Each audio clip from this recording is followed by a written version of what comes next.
Então tá. Bueno. A ideia é a gente falar assim, vamos ver se dá para terminar hoje, assim, que a gente já está meio adiantado. Um pouco sobre medicina e ciência, rapidamente, assim, os pilares da medicina baseada em evidência, tá? E aqui coisas mais práticas, assim, de como elaborar uma pergunta de pesquisa e como se manter atualizado e como procurar de maneira eficiente a informação, tá? Qual é a questão aqui? Deixa eu ver se eu vou... Tá vendo agora a minha tela, Larissa? Sim, tô sim, Tá. doutor. Tá. Qual é a questão aqui, né? A questão é que a nossa formação médica, em alguns lugares, ainda é muito baseado em livros, né? E isso é um problema.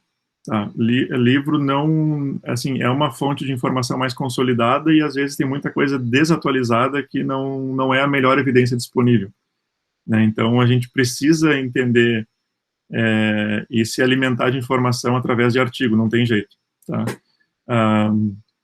Em alguns lugares, inclusive, a formação é essencialmente através de paper, assim, não tem muito... Assim, o livro tem um papel de fundamento, especialmente na graduação, assim, eu acho, mas na residência a gente tem que ir migrando do livro para uma coisa, para a gente saber de coisas de uma forma mais rápida, assim.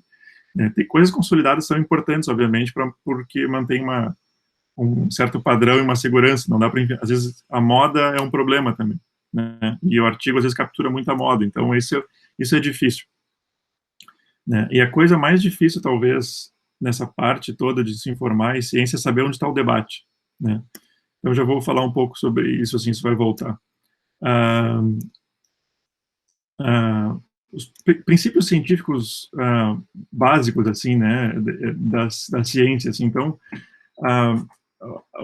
o empiricismo, no sentido do iluminismo, né, da razão e tal, surgiu mais ou menos uns 300 anos, assim, o iluminismo escocês, tem o iluminismo inglês, tem o iluminismo francês, tem vários correntes do iluminismo, especialmente empiricista, né, com Bacon e com Locke e tal. Assim, a ideia é que a gente precisa medir coisas, né? Se eu não consigo medir as coisas, empírico significa mensurável, né? Se eu não consigo medir coisas, eu não posso falar muito sobre nada, né? Assim, a ideia de que eu consigo chegar numa verdade, né? E o princípio todo da ciência, na verdade, é esse, né? É a gente se aproximar da verdade, diminuir o grau de incerteza e se aproximar de uma verdade, né? E para fazer isso, é quase impossível fazer isso só raciocinando por si próprio, né? Eu preciso medir coisas e testar. E o Karl Popper colocou o princípio da questão da falsibilidade, né? Assim, eu preciso que uma teoria seja falseável para eu poder testar ela. Se eu tenho teorias que não são falseáveis, eu tenho essencialmente um dogma. Por exemplo, a psicanálise, né? Que é um dogma, não tem como testar a psicanálise, né? As questões que explicam ela, ou qualquer outro sistema dogmático, tipo direito, religião, enfim, né? São sistemas normativos, tem uma teoria em si, que eu não consigo, na verdade nem se chama teoria, né? Mas eu tenho um conjunto de explicações que eu não consigo testar elas, então isso essencialmente é um dogma. Isso dificilmente ajuda a avançar um pouco as coisas, assim, né? E o Thomas Kuhn colocou essa ideia da quebra de paradigmas, assim, eu tenho um determinado conjunto de regras que explicam as coisas, quando eu tenho um conjunto de informações suficiente para criar uma teoria nova, para fazer explicar de uma outra forma, por exemplo, terra plana para terra redonda, né, tá acumulando evidência aqui de que o troço é redondo, tal, né, tu quebra o paradigma de que a terra é plana, por exemplo, tu chega num grau de conhecimento que teu sistema de explicação do mundo é substituído por um novo, né, e na psiquiatria a gente está mais ou menos nesse processo, assim, né, mas isso a gente vai falando ao longo do tempo. Nesse processo de quebra de paradigma, no sentido de que o modelo que a gente tem para explicar as coisas não é melhor explicado, o fenômeno que a gente está tentando explicar é melhor explicado por outro conjunto de leis, assim, né? E quando eu tenho, assim, eu testo a minha hipótese, existe gravidade, eu vou testar a minha hipótese, eu crio uma série de experimentos para testar isso, eu vou acumulando informações, eu crio, através dessas várias evidências, uma teoria que explica as coisas, né? E a teoria é altamente preditiva. Por exemplo, a teoria da gravidade é altamente preditiva. Eu sei quando é combustível eu preciso botar para lançar um foguete, por exemplo, né? Claro que pode ter uma pedra no caminho, pode ter um passarinho que bate no foguete, o foguete explode, sei lá, mas a teoria é sólida, né? Ela explica, eu consigo prever quanto que eu preciso de botar de energia para lançar um foguete, por exemplo, né? Dado a minha teoria. Eu consigo prever o comportamento de uma pessoa se eu tiver uma teoria da personalidade muito, muito, muito importante, muito forte, muito preditiva, né, por exemplo. Então, são coisas da ciência, assim. E dentro disso, né, dentro do processo científico, a gente precisa ter muito, é a coisa mais difícil, eu acho, de chegar e saber onde está o debate, né? Eu demorei muito tempo para alguns debates e agora eu consigo dizer assim, eu sei onde está esse debate, mas eu demorei muitos anos para chegar a conseguir pensar isso.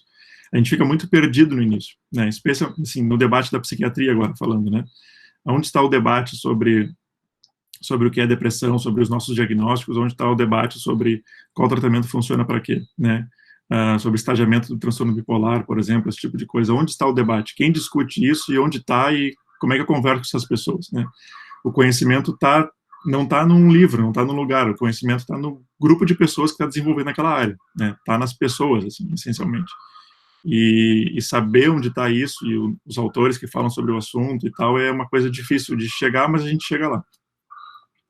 Assim, não se frustrem de início, porque é bastante frustrante esse caminho, assim, de certa forma, de saber onde está o debate, né?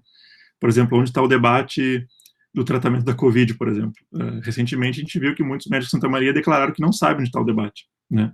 Então, é difícil, né? Não é uma coisa fácil de entender isso, né? A gente passa... O problema essencial é que a gente atualmente está reconhecendo os nossos viés cognitivos, assim, né? Esse aqui é só um exemplo idiota, assim, de viés da confirmação, né? Eu acho uma coisa, daí eu procuro no Google e a primeira coisa que eu acho é confirma minha teoria, né? Assim, tá, então eu estou certo, né? A gente pode fazer um cherry picking, assim, escolher a cerejinha que a gente quer e confirmar qualquer coisa, né? Mas é que não é assim que o conhecimento funciona, né? E isso cria argumentos para dizer que a ciência é falha. A ciência não é falha nesse sentido. O método é sólido, né? Ela tem que ser revisada para a gente chegar, se aproximar da verdade e diminuir a incerteza, né? O conjunto de informações que leva à construção do conhecimento, assim, não é uma informação aleatória de um artigo bosta, né? Essencialmente. E isso a gente passa muito por viés cognitivos, né? Esse que é o problema, assim, o nosso raciocínio, a experiência do médico é uma evidência ruim, porque a gente está sujeito a muito viés, né? A gente é um ser muito irracional nesse sentido, né? Mas eles nos ajudam, né? Esses viés cognitivos, assim, nos ajudam a selecionar coisas quando tem muita informação, dar um significado para coisas que não tem. A gente faz, aconteceu isso por causa do meu signo, sei lá, né? A gente dá significado a coisas que a gente precisa, o cérebro precisa dar significado para o mundo, né? É ávido a explicar coisas, a gente precisa ter controle, faz parte da nossa cabeça. Nos ajuda a agir, tomar decisões rapidamente, né? E aprender de certa forma mais rápido. Mas nós temos vários vieses, né? Vocês estão acompanhando até aqui? Tudo bem? Sim. Sim, sim. Esses vieses são um problema, né, para a nossa tomada de decisão médica e aprendizado, assim, de certa forma.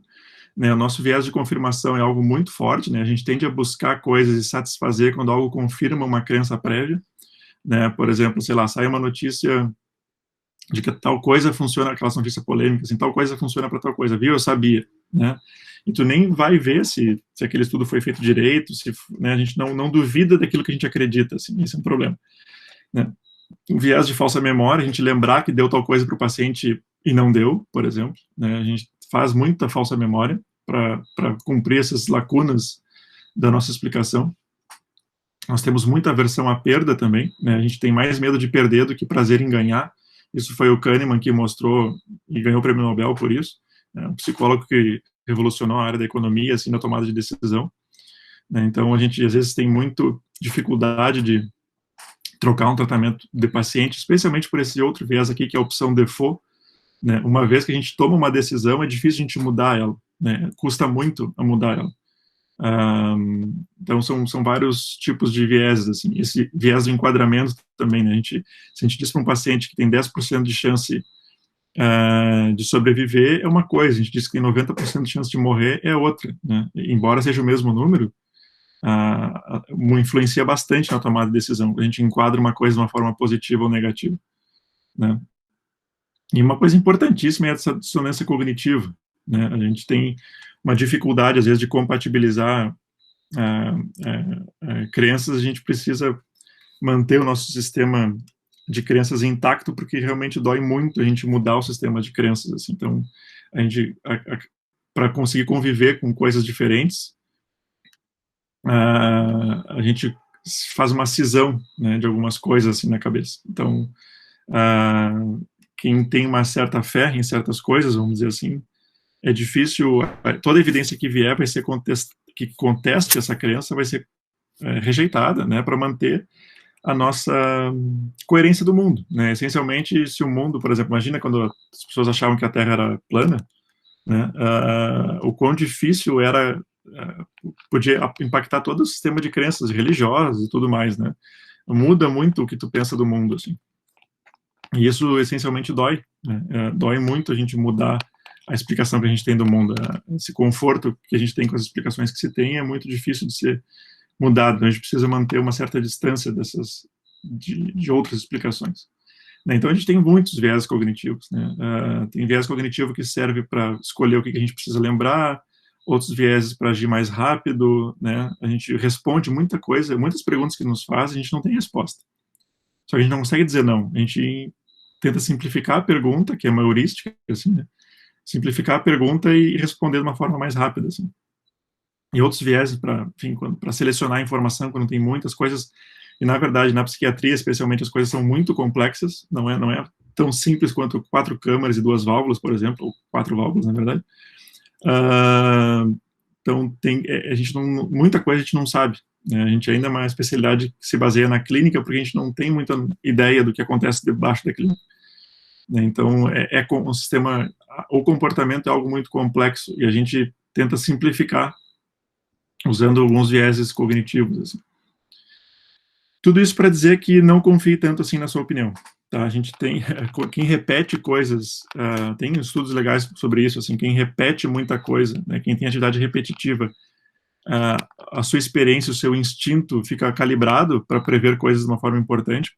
Fizeram estudos com bombeiros, por exemplo, né, eles previam quando ia cair um piso, por exemplo, que estava pegando fogo. São pessoas que estão trabalhando, médico também, né, trabalham sistematicamente com a mesma coisa. Então, o gut feeling é algo informativo até. Mas para a gente se basear na melhor tomada de decisão, a gente precisa também se basear em experimentação e dados, né, além da nossa instinto. Então, os pilares da medicina baseada em evidência, né, são 3, especialmente, né. Primeiro, qual a melhor evidência disponível? E isso, às vezes, não está no livro, né. O segundo é qual evidência é mais confiável, e aqui é mais difícil de a gente, é mais fácil de a gente se perder, né? Aí a gente se perde com viés cognitivo, por exemplo, a gente vai pegar um estudinho lá do Journal of Indian Pharmacology Society, não sei o que viu lá que, aqui, ó, isso aqui funcionou para aquela doença, né? Um estudo mal controlado, ruim e tal, não, é o que eu acredito, né? A gente não pensa é o que eu acredito, a gente viu, tem evidência. A gente acha que isso é mais forte do que um artigo publicado no JAMA, por exemplo, por pessoas que trabalham com aquilo há milhões de anos, né? Então, saber qual a evidência mais confiável é uma coisa difícil, mas a gente vai vendo. E aí, o terceiro passo é incorporar a evidência na tomada de decisão, né? Isso é a parte ainda não totalmente científica, vamos dizer assim, porque tem um ramo da ciência que trabalha com isso, né? Mas não é o que a gente vai ver. Mas uma coisa importante a gente ter na cabeça é que medicina não é ciência, né? Medicina não é sinônimo de medicina baseada em evidência. Medicina, eu vejo, pelo menos, como uma disciplina, né? Ela deve ser inspirada pela ciência, mas ela não é ciência 100%. A gente deve se guiar pela melhor evidência disponível, entender o que é mais confiável, entender o que né, os nossos pares também estão fazendo, e quem discute o conhecimento está fazendo, e a gente vai aplicar na clínica, né? Isso aqui é quem produz o conhecimento. Quem faz pesquisa, quem faz os papers, essas pessoas estão produzindo conhecimento, né? A gente tem que entender ciência como conhecimento. Eu fico puto da cara com o jornal, assim, que tipo, a ciência disse, a ciência não é uma igreja, entendeu? É o que se sabe, né? O que se sabe e o que não se sabe. Essa que é a questão, o que menos improvável, né, que é o conhecimento, e o que a gente não tem a mínima ideia, que é o que a gente não sabe ainda, né, que é bastante coisa. Não quer dizer que seja explicado por alguma outra, né? Mas para incorporar tudo isso, para tomar a decisão, isso é a medicina baseada, é a medicina, né, que é uma prudência, uma disciplina, assim, baseada, né, ou informada, inspirada pela ciência para tomar decisão para o paciente, porque aqui tem outras coisas que envolvem, né, tem custo, eu vou falar depois sobre isso. Mas, por exemplo, o que é a questão da melhor evidência disponível? Esses aqui são exemplos que esse livro traz, esse livro eu coloquei na bibliografia para os R1, na verdade, Seminário de Clínica. Aqui, por exemplo, né, um exemplo clássico da literatura sobre terapia trombolítica para infarto agudo do miocárdio. Na década de 60 e 70, a maioria dos estudos, dos livros, né, dos textbooks, não recomendavam, não falavam, e na década de 70 passavam a não recomendar, e já estava tendo evidência de que funcionava, né, que o número de ensaios clínicos estava aumentando, e já estava mostrando um benefício, né, mais consolidado em toda a década de 70, e os livros ainda só foram falar disso na década de 80, 10 anos depois, né. E aí os livros começaram a falar, e mesmo assim alguns ainda não recomendavam, né, na década de 80, já tendo evidência desde a década de 70. Né, então, assim, o livro demora muito para atualizar, né, essa aqui é uma questão, né, de se informar por livro. Claro que tu não tem recurso nenhum, é melhor o livro do que nada, né, mas em termos de qual é a melhor evidência disponível, né, no momento, o livro ainda demora para trazer essa evidência, né, esse é o argumento. E, por exemplo, outra, e ao contrário, né, para o que não fazer, né, existia uma coisa que era terapia profilática para infarto com lidocaína, né, os livros todos recomendavam, né, e já havia evidência de que não tinha efeito, né, ou que até poderia fazer mal, na verdade. E os livros foram passando ao longo das décadas a não recomendar, mas mesmo assim, né, atrasou isso, de certa forma. Deu para entender a ideia? Esse é um exemplo que esse livro traz, assim. Então, qual a evidência mais confiável, né? A gente tem níveis de evidência. A experiência clínica é a nossa primeira, né? Dado que tu tem uma prática repetitiva, de certa forma, dá para o gut feeling do médico é melhor do que o do leigo, né? No sentido médio, no sentido geral. Tu vai ver menos médicos negacionistas de vacina do que a população geral, por exemplo, né? Pela própria experiência clínica de ver a pediatria não adoecer tanto, por exemplo, desde que surgiu a vacina. Então, tu tem a experiência clínica, tu tem a ciência básica, né, que, na verdade, muitas vezes não se traduz para evidência em humanos, né, esse é um problema, mas dado que tu não tem outra, é uma evidência possível de se informar. Depois, estudos observacionais, dentro de estudos observacionais, a gente tem formas, digamos assim, de controle, nós vamos ver isso mais especificamente na aula de estudos observacionais, mas temos formas de tornar o desenho observacional um pouco mais causal e um pouco mais prático, né? Tem refinamentos desse tipo de análise. Depois, ensaio clínico randomizado, obviamente, e as meta-análises das coisas, e um ensaio clínico de N1. Né? Nós vamos falar muito de ensaio clínico de N igual a 1, que a gente está tendo ainda há pouco na nossa área, assim, mas é um tipo de desenho interessante, meio um cross-legged, assim, de tira e um crossover, na verdade, né? Tira e coloca intervenções no mesmo paciente e vai observando e monitorando diversos parâmetros, né, para evidenciar. E tem ensaios bem interessantes assim, sobre isso, até com mais pessoas, né, não só N1, de colocar e tirar remedicamento, enfim, e vendo que efeito colateral de medicamento é muito devido ainda a efeito placebo, assim, né? Fizeram estudos legais com estatina sobre isso, assim. A gente vai falar isso depois. Então, esses sim seriam qual o melhor nível de evidência, né, e agregar essas coisas. Então, a gente sabe, a gente já, assim, acho que a maioria de nós já viu isso na faculdade, assim, né, os riscos de vieses de um ensaio clínico randomizado e de estudo observacional, como a gente pode confiar nas estimativas, e as estimates aqui realmente é um númerozinho que aparece no artigo, né, risco, tamanho de efeito, coisas assim, né, são as nossas estimativas. A confiança de estimativa de estudo observacional, em geral, a gente tem que tomar como baixa, especialmente para conduta clínica, né. mas a gente tem um tamanho de efeito muito grande, né, uma dose-resposta, e eu consigo aplicar certa metodologia para deixar isso um pouco mais causal, vamos dizer assim, pode reforçar a ideia de estudo observacional. O estudo observacional, normalmente, a gente pode se basear se não tem nada melhor. Muita merda já foi feita assim, eu vou mostrar para vocês na próxima aula, mas, de qualquer forma, ele é inspirador para ensaios clínicos, né? Se o estudo observacional for de tratamento, por exemplo. Ano passado, por exemplo, nessa coisa do Covid, teve um estudo observacional bem grande, bem interessante, que apontava, fizeram, né, propensity score e tal, para controlar, indicou algum benefício de cloroquina e tal, né, por exemplo, para Covid. E, enfim, depois o pessoal não quis liberar o banco de dados, deu bafafá, mas nos ensaios clínicos essas coisas não se confirmaram, né? Então, mas é um estudo que inspira a fazer um ensaio clínico, tipo assim, tu olha, não, vale a pena investir nisso aqui, né? Não tem por que, às vezes, começar um ensaio clínico do nada, sem uma inspiração observacional, né? A observação, normalmente, é o início de tudo, assim, é o início de criar, de testar uma hipótese e gerar outras, né? Gerar um fundamento para fazer um ensaio clínico, né? Normalmente é assim que o passo normal da construção do conhecimento funciona. E a tomada de decisão, né, que é o terceiro pilar da medicina baseada em evidência, ela leva em conta fatores não incluídos no ensaio clínico, né, como custo, vontade do paciente, prognóstico. Né, vale a pena investir mais, vale a pena fazer uma cirurgia de próstata num paciente de 85 anos, né?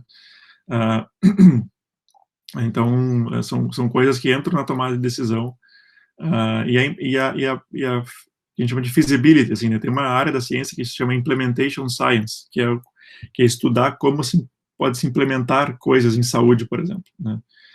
E às vezes não é factível, né? A informação do ensaio clínico, é um medicamento que custa milhões e não é factível.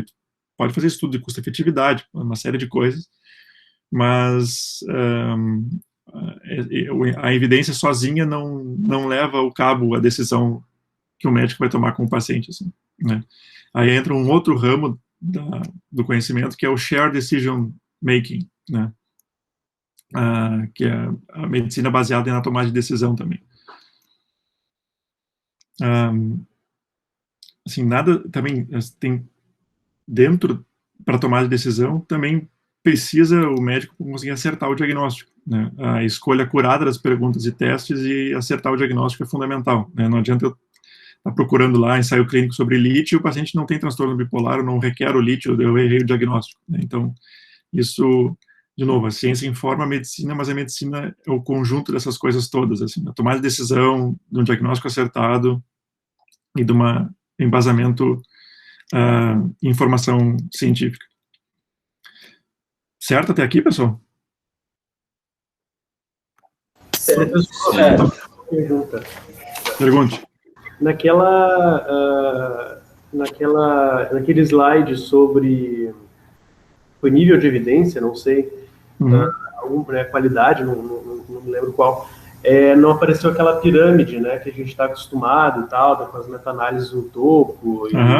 Daí eu queria que tu explicasse um pouco, e aí tem o ensaio N igual a 1, queria que tu explicasse um pouco essa questão aí, por que não apareceu nesse slide. Tá ultrapassado? Como é que tá essa questão? Não tá ultrapassado, só que eu acho que todo mundo já viu aquilo, mas eu coloco isso depois, mais adiante, assim, né, mas assim,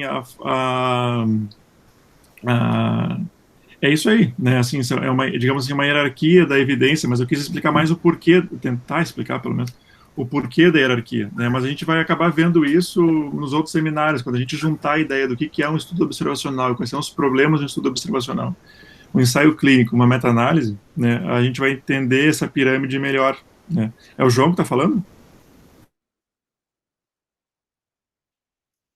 Quem estava falando?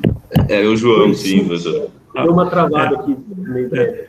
Não, mas é isso, assim, né? O que o João falou eu vou mostrar, depois vai aparecer aqui na pirâmide, quando eu mostrar o Access, que é um sistema de medicina baseada em evidência do Canadá, vai aparecer a pirâmide essa, assim, né? A pirâmide da evidência, assim, né? E tem muita gente sugerindo, Pinkhypers e tal, que a meta-análise em rede seja a melhor forma de evidência disponível, né? Tem problemas com a meta-análise em rede, tá? Mas a gente talvez fale isso daqui 3 aulas. que a análise estatística considera que todos os ensaios tenham sido feitos em condições iguais, assim, né? Não, o efeito randômico não é bem incorporado nesse tipo de análise. Mas, enfim, né, é isso, assim, a meta-análise entra num topo de uma evidência disponível, né, que é o resumo, é um conjunto de todos os ensaios clínicos, enfim, pode ter meta-análise de estudo observacional também, de prevalência, disso, aquilo. Depois a gente tem o ensaio clínico individual, né, a cardiologia, por exemplo, é uma área que se baseia muito em ensaio clínico individual, eles não têm tanta meta-análise como na psiquiatria tem. Psiquiatria tem mais meta-análise do que ensaio clínico, né, é um absurdo. Né? A gente gera menos evidência e resume mais, assim. E depois os estudos observacionais, a prática clínica e o estudo in vitro, vamos dizer assim. Mas o ensaio clínico de N igual a 1 é que ele vai mais para uma medicina de precisão, assim, né? Ele vai mais para um lado do indivíduo, qual a melhor forma para tratar este paciente em particular. Né? O que a gente está falando tudo aqui é o starting point, assim, né? Qual a melhor forma de começar um tratamento ou de trocar um tratamento para quem tem depressão, né? Essa medicação, beleza. Mas o meu paciente melhorou com aquela ali, né? Bom, observa, né, e provavelmente não troque, né? Por exemplo, o sistema... Eu posso devagar aqui um pouco agora, tá? Mas o sistema inglês, por exemplo, o NHS, ele é tão restrito aos protocolos e guidelines que eles não levam em consideração se o paciente melhorou com outra medicação. Um amigo meu tem uma história, ele estava tratando de depressão aqui no Brasil com bupropiona, foi para a Inglaterra, foi para o Reino Unido, lá foi no GP do NHS e o General Practitioner, né, que é o médico clínico geral. E o cara falou, não, aqui a gente não dá bupropiona para depressão, o tratamento é com estalopram e não sei o que. E trocou a medicação do cara. E o cara deu uma... Não piorou, mas não estava tendo os benefícios que a bupropiona estava dando para ele, que é um antidepressivo que dá para depressão. Né? Então chega a esse nível. Né? Isso não é a melhor forma que eu vejo de uma medicina baseada em evidência. Isso é só seguir protocolos. Né? A receita fazer a forminha, assim. E o ensaio clínico de N igual a 1 leva em consideração coleta de parâmetros do paciente, colocar a medicação, tirar, trocar para o placebo, colocar de novo, né? Tu faz um ensaio clínico e randomiza quando tu vai colocar a medicação e tirar, por exemplo, no caso de medicação, com uma pessoa só, e vai observando os dados. E aí tu consegue inferir, de fato, o que melhor funciona para aquela pessoa, né? A escolha dessa medicação vai se basear nas escolhas coletivas, né? A escolha coletiva, que é a média, vem do ensaio clínico. Estão conseguindo me ouvir? Sim. Tá. Sim. Não sei se eu te respondi satisfeito a tua pergunta, João, mas acho que é por aí. Sim. Obrigado. Então, qual é a ideia, né? Eu vou tentar passar isso aqui, nós estamos quase no nosso tempo, mas assim, agora vem a maior parte, na verdade. Mas eu posso mandar isso aqui para vocês depois, né? Como que eu posso achar a melhor evidência para tratar o meu paciente, né? Essa que é a questão, né? E às vezes vocês vão estar formados, enfim, vão estar no consultório de vocês, na cidade que vocês quiserem morar, enfim, e não vão ter tanto mais contato, por exemplo, com colegas ou para trocar uma ideia e tal, né? E a gente vai precisar ser autossuficiente nessa busca e efetivo, né? E separar a fumaça, assim, a besteira do que realmente é discutido, né? Onde está a discussão? Sempre essa é a questão, né? Onde está a discussão? Quem que discute as coisas? Para que que eu devo olhar? Né? Porque tem muita bobagem, né? Tem muita bosta sendo publicada também. Então, diferenciar o lixo do que é bom é importante. Nós vamos tentar aprender como fazer isso. Assim. Então, as dúvidas geralmente surgem, né? Dependendo do nosso nível de expertise. Assim, né? Agora, por exemplo, os R1s vão ter, né? Estou chutando, tá, pessoal? Vão ter mais perguntas básicas, assim, né, do tipo, como eu defino delírio, o que é esquizofrenia, né, coisas mais, assim, gerais, perguntas que são de background, assim, né, e conforme a coisa vai aumentando no nível de experiência de vocês vão fazer perguntas mais precisas ou de fronteira, ou perguntas que as pessoas não têm resposta, né, então é bem normal no início da nossa vida profissional, ou acadêmica, ou científica, de uma forma geral, a gente fazer as nossas perguntas provavelmente já vão ter respostas, tá? E a gente só precisa nos instrumentalizar como procurar elas. E conforme vai aumentando o nível de expertise, tu vai fazendo normalmente perguntas que realmente as pessoas têm dúvida, né? Perguntas que a área ou ainda não fez, ou são fronteiras do conhecimento de fato, né? Então, a gente vai migrando conforme o nosso nível de conhecimento. Assim. E uma estratégia para a gente fazer uma pergunta, né, tanto para responder essas perguntas aqui, ou ver se existem as perguntas mais avançadas, vamos dizer assim, é usando a estratégia PICO. Tá? Tem uma melhor que é a PICOT, mas eu vou começar pelo básico, que é a PICO. É um acrônimozinho. Todo mundo já ouviu falar disso? Alguém não ouviu? Só para ver se eu estou... Oi? Eu não ouvi. Não? Tá. Só para ver se eu estou chovendo no molhado ou não. Então, a estratégia PICO é uma estratégia de formular uma pergunta de pesquisa para procurar no Google, para procurar no PubMed, tá? É para operacionalizar nossa dúvida clínica em algo que o sistema vai conseguir te responder, tá? É como falar com o computador, entendeu? É como formular uma pergunta para conversar com o computador. Na verdade, a estratégia PICO é como tu fazer uma pergunta de pesquisa também, né? É a tua pergunta de um artigo, de um TCC, enfim, mas ela nos serve, essa estratégia nos serve para fazer perguntas clínicas, tá? É para transformar nossa dúvida, que está muito geral na nossa cabeça, tipo, o que eu faço com o meu paciente? Essa é a nossa pergunta, né? Então, como é que eu transformo o que eu faço com o meu paciente para uma pergunta que eu consigo pesquisar no Google, por exemplo? Tá? Entenderam a ideia? Essa que é a estratégia PICO nos auxilia a traduzir a nossa pergunta geral para uma pergunta específica que eu consiga procurar. Então, o P do PICO, né? PICO é um acrônimo, tá? P é de população ou pacientes, né? Qual a população relevante. O I do PICO é a intervenção ou indicador, o fator de risco também, se eu quiser procurar um fator de risco, né? O C é do meu comparador, comparado a quem, então, fulaninho em uso de cigarro, comparado a quem não usa cigarro, por exemplo, se tem mais câncer de pulmão, tá? O outcome do O é a consequência ou desfecho, tá? Então, o PICO é em inglês, né, obviamente. Já estou deixando aqui. Population, Intervention, Controls e Outcomes, tá? Então, é a forma que a gente vai organizar a pergunta de pesquisa.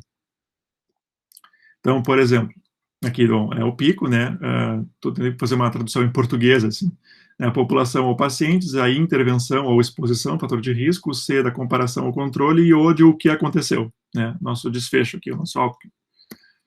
Então, por exemplo, né, um caso clínico, vamos tentar formular uma pergunta de pesquisa para esse caso clínico aqui. Paciente masculino, 45 anos, casado, 2 filhos, trabalha no mercado da família, há 4 semanas com progressiva piora do seu estado mental, apresentando discurso com perda de fio associativo, acelerado, desconectado da sua realidade cultural, agitado, por vezes agressivo, dormindo 3 horas por dia. Já apresentou esse quadro por 3 vezes, início mais ou menos aos 20 anos, bem como episódios depressivos. História de transtorno bipolar na família, sem uso de substância psicoativa ou outros fármacos. Para esse caso aqui, eu posso fazer várias perguntas, né? O quanto o paciente pode melhorar, né, se eu quero saber prognóstico. Eu posso perguntar que intervenções devo fazer, ou investigações eu devo fazer para a questão diagnóstica, né? O quanto mais eu devo explorar o diagnóstico desse paciente. Como tratar um paciente com uma história longa desse transtorno, né? Por exemplo, o paciente tem aqui já 25 anos de evolução de um possível transtorno bipolar. Então, eu fazendo esse diagnóstico, eu posso fazer essa pergunta de como tratar, né? A primeira pergunta é realmente, que diagnóstico tem, né?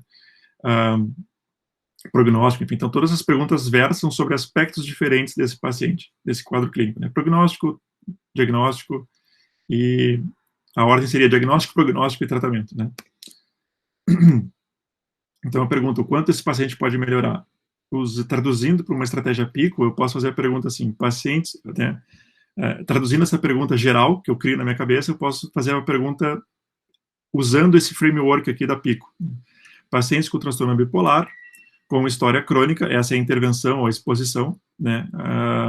O paciente com transtorno bipolar, em relação à população geral, possui qual risco para mortalidade por qualquer causa, por exemplo, né? Então, eu posso fazer termos de busca, bipolar, chronic bipolar, compared against general population, e mortality, por exemplo, né? Então, eu consigo fazer esses termos de busca e procurar de uma forma mais eficiente.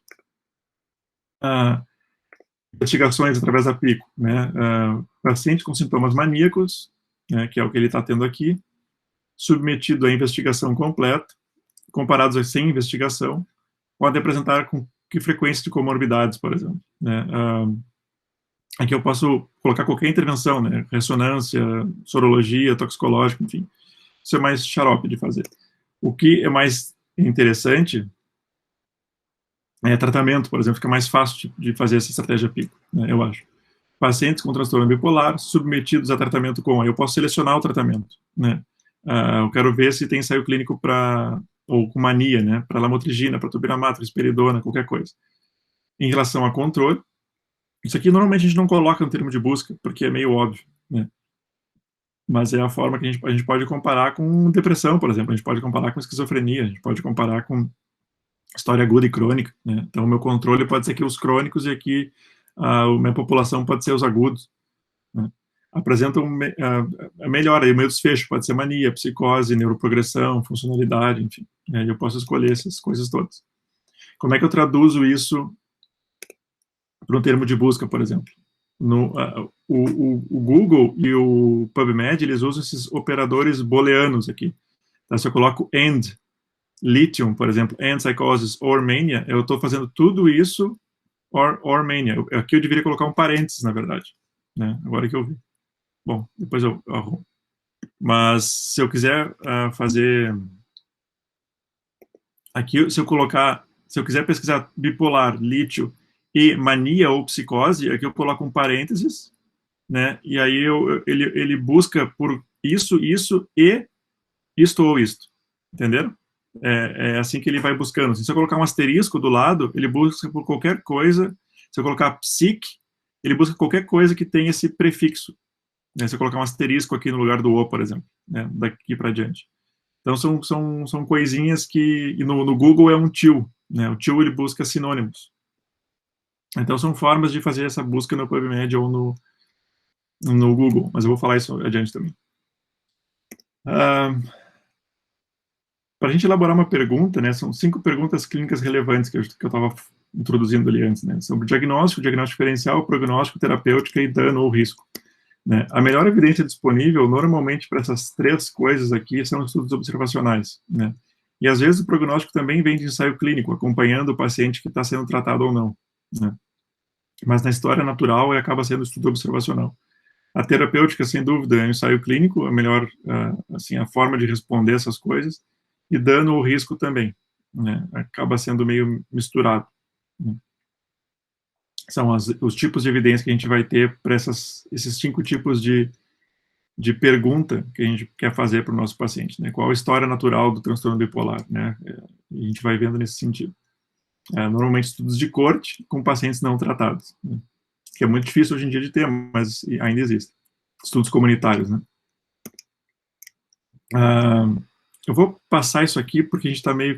Eu vou repetir isso aqui de novo nas próximas aulas. Eu só vou passar isso aqui porque nós vamos falar isso nas aulas seguintes, né? Então, aqui uma breve hierarquia, né, de nível de processamento das coisas, né? Os guidelines e resumos são uma boa forma de ter evidência. Vocês têm disponível aí no USP o UpToDate. O UpToDate para psiquiatria não é tão bom para farmacoterapia, tá? Mas tem várias coisas legais sobre psicoterapia, sobre diagnóstico, sobre as coisas da doença, é ok, assim, né? Critério diagnóstico, essas coisas assim, é bom. Mas para tratamento farmacológico, às vezes o UpToDate não está tão up-to-date assim. E o NICE é o centro de medicina baseada em evidência do Reino Unido, né? Tem vários protocolos, vários guias interessantes. Às vezes se aplica coisas aqui, porque eles têm um sistema de saúde também parecido com o nosso. Nós temos parecido com o deles, na verdade. Então, talvez é uma fonte interessante de informação, assim, de um guideline, né? Um guideline são pesquisas já revisadas, né? Alguém revisou um conjunto de informação e largou para ti. Pesquisas sem avaliação ou sem revisão, mais importante, são os artigos que a gente vê, que passaram só pelo revisor da revista, né? E foi publicado, né? É uma forma de revisão, mas não é uma avaliação da comunidade, entende? Esses guidelines e resumos passam por mais olhos, mais pessoas viram e resumiram a informação. Então, a gente tem aqui meta-análise, ensaio clínico, estudo observacional, que é o que a gente já falou, vai falar mais ainda. Uma coisa importante para a gente ver a qualidade da evidência é ver isso aqui, né? Quantidade de citações, atualizações, guidelines especialmente, sistema de classificação de qualidade e mensurações, né? Se eles usaram algum sistema Prisma, alguma coisa assim para fazer a revisão, né? Se a revisão é sistemática, se usaram qual sistema, né? Que medidas que usaram para ver, enfim, e alguns controles estatísticos, mas nós vamos aprendendo isso. O journal que é publicado é bem importante também, tá? Não é tudo, tem muita porcaria publicada no JAMA, mas é bem menos provável ter porcaria no JAMA do que em outro lugar, né? Assim, passa por uma revisão um pouco mais criteriosa. O American Journal, por exemplo, passa por 5 revisores, e é bem mais criterioso, assim, né? Então, coisas publicadas ali tem mais chance de serem importantes do que não publicadas ali, né? Nesses journals, assim, o JAMA, o Lancet Psychiatry, o American Journal of Psychiatry, e tem outros de infância também que são relevantes. Aqui um exemplo do como é que é o site do NICE, né? Enfim, vai ali, procura os termos, procura o guia, né? Procura aqui depressão, vai te trazer várias coisas. Assim, o guia de depressão não é atualizado desde 2009. A gente tem vários, não, esses sistemas de busca, assim. Esse, o Access, que é do Reino do Canadá, né? Aqui ele traz uma pirâmide diferente, né? Ele traz uma pirâmide sobre estudos singulares, sínteses e sumários, né? Sumários seria uma agregação de evidência. E tu pode procurar aqui no nosso caso, do nosso paciente, né? Bipolar, lithium e mania, por exemplo. Ele vai te trazer algumas evidências, né? O Access não tem funcionado tão bem, assim, eu acho, mas ele vai trazer o UpToDate tem coisas sobre o assunto, o Dynamed tem coisas sobre o assunto, o Best Practice, e tem vários outros, né? Tem estudos aí singulares. Ele vai te trazer nesse nível de evidência, pela sumarização da evidência, né? Então, como se manter atualizado, que eu acho que é o mais importante, e a gente está chegando no nosso tempo aqui. Navegar a esmo na internet, ficar procurando é um saco, exige muita energia, né? E a congresso, a gente pega a coisa muito tarde, né? Normalmente, em congresso brasileiro, por exemplo, é uma porcaria, né? Congresso brasileiro, as pessoas, como não desenvolvem muita coisa, ficam repetindo coisas que, né, já tem 2 anos que está na rua, assim. Então, é uma forma, se não tem outra forma melhor, o congresso vale a pena, mas não é a forma mais rápida, assim, né? A forma mais rápida ainda é a criação de alertas de artigo, né? Aí tu vai receber passivamente os artigos na tua cabeça, no teu e-mail ou na tua rede social, né? Eu uso muito o Twitter, né? Hoje em dia eu uso mais o Twitter do que qualquer coisa, porque o Twitter é uma rede, claro, tu vai criar, tu vai seguir os pesquisadores que tu sabe que são bons na área, e os journals também, os journals botam muita coisa boa no Twitter primeiro, antes do site, antes de qualquer coisa, né? Então, antes de vir pelo alerta do PubMed, sempre chega para mim no Twitter. E é uma rede social, né? Como o cara é meio viciado em rede social, tu já usa a rede social ao teu favor, né? Para ser produtivo. Então, o Twitter ou o Facebook, né? Essas coisas assim, tu seguir, Instagram também, seguir journals e seguir pessoas que publicam na área pode ser uma boa ideia. E o Twitter, a comunidade científica no Twitter é muito forte, assim. É uma rede social para trocar informação, assim, nesse sentido. Claro, tem muita bobagem também, mas aí tu seleciona quem tu quer seguir e pronto, né? Acaba a história. Então, é que nem adição a droga, assim, tem que ser mais esperto, né, do que a droga, não mais forte. Então, em vez de ficar achando que eu vou procurar os artigos quando eu precisar, que eu não vou, né, tu faz uma forma passiva de receber essa informação. Então, como criar alerta, né? No PubMed, tu vai fazer um cadastro. Eu mandei agora ali o guia para vocês, né? E nesse nosso exemplo, né, faz a busca, vai achar os artigos lá e tu pode criar um alerta, né? Aí toda vez que tiver algo sobre esse assunto, tu vai receber um e-mail conforme tu quiser, né? Eu vou ter que colocar parênteses, não coloquei. Aqui, ó, né? Tenho colocado o parênteses, eu vou procurar por bipolar, lítio e mania ou psicose, né? Aí cai bastante, é mais preciso a minha busca, né? Porque eu estava procurando só tudo isso ou mania de uma forma geral, né? Não, eu quero mania nesse contexto de lítio e bipolar, né? Colocando parênteses, eu coloco a mania nesse contexto aqui. Então, essa é a forma de usar os operadores booleanos. Então, aqui vai colocar a forma para tu receber. Tu pode receber isso mensalmente, uma vez por semana, o dia, quantos artigos tu vai receber sobre esse assunto. Então, tu programa ali e vai receber no teu e-mail na frequência que tu quiser essa notícia, né?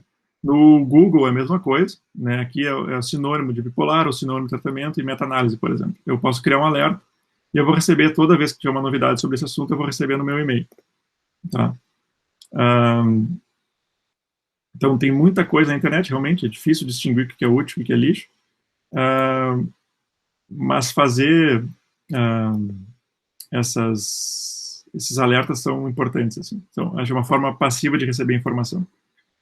E uma forma, eu acho que é mais útil ainda, é seguir autores, né? A gente vai ir falando ao longo do ano de autores importantes, assim. A gente já falou ontem no seminário de clínica, no primeiro episódio psicótico, falamos do Fusser-Polly, falamos do First, falamos de alguns autores que publicam muito na área. Então, seguir esses autores, se tu tem essa área de interesse, é importante. Ou seguir os journal, né? Tudo que sair de novo do American Journal, eu vou receber no meu e-mail. Isso é tribom, né?